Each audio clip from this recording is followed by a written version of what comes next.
setunggal badhe memperagakaken drama ingkang irah-irahan pentingipun sinau.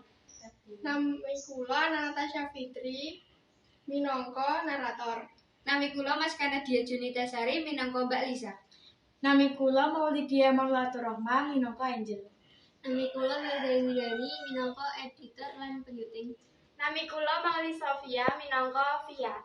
Nami kula Nisrina Halimatus Elsaida minangka Budira. Nami kula Tiara Farida minangka Tria. Nami kula Nazila Fitri Sofi Uzahra minangka Dewi. Ing siang dinten kala Angel ngeco-ngeco ing griyanipun dumandakan kanca-kancanipun dateng.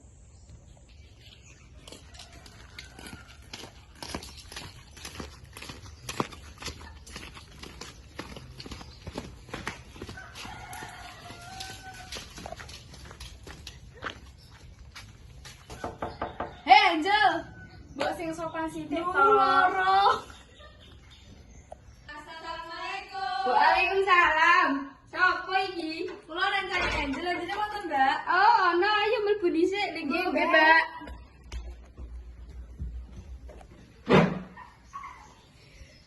Jen. Napa, Mbak? Golek bolamu lho. Oh, nggih, Mbak. Enek apa iki? Iki dolan. Iya iki tugasnya sepet durung cah. Wes aku, wes lah kowe piye?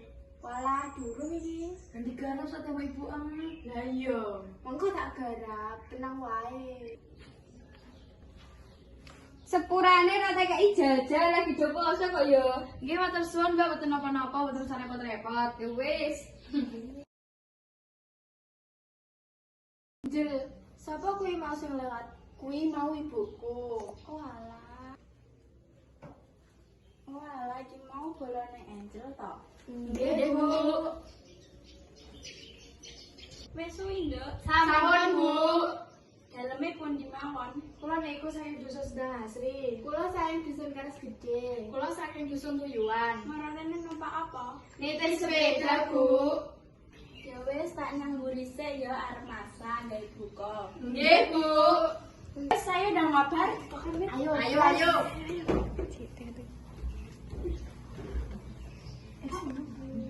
Sak rampunge ngewangi ibu diramasa, Mbak Lisa ninggali Angel dolan game saring kanca-kancanipun.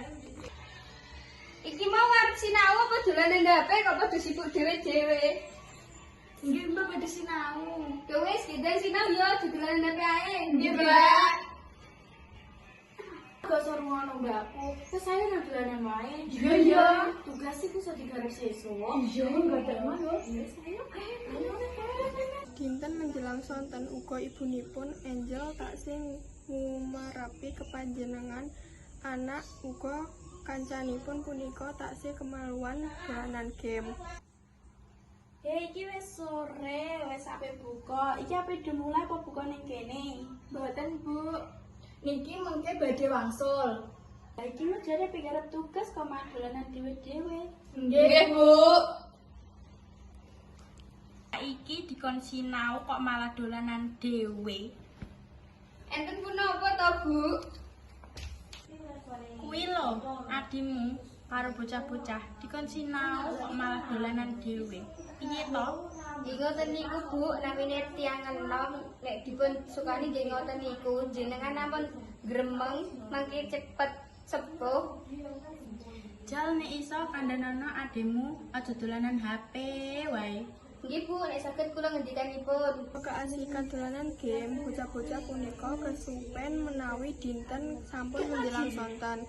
Uga benjing piyambake enten ulangan. Mula piyambakipun sedaya boten sinau lan angsal nilai ingkangipun awon. Nilai ku elek iki. Yo padha. Aduh, piye iki? Aku yo padha elek iki. Apa mergo awake wingi ora sinau madon HP yo? Ya wis le, sesuk aja dolan HP wae. Ayo sinau bareng wae wis. Yo. Dolanan HP punika angsal, nanging elinga kewajiban sampean dening pelajar, yaiku sinau kanthi sregep, uga ngraos kesuksesan ing masa depan ngajeng. Sekian saking kelompok kita. Wassalamualaikum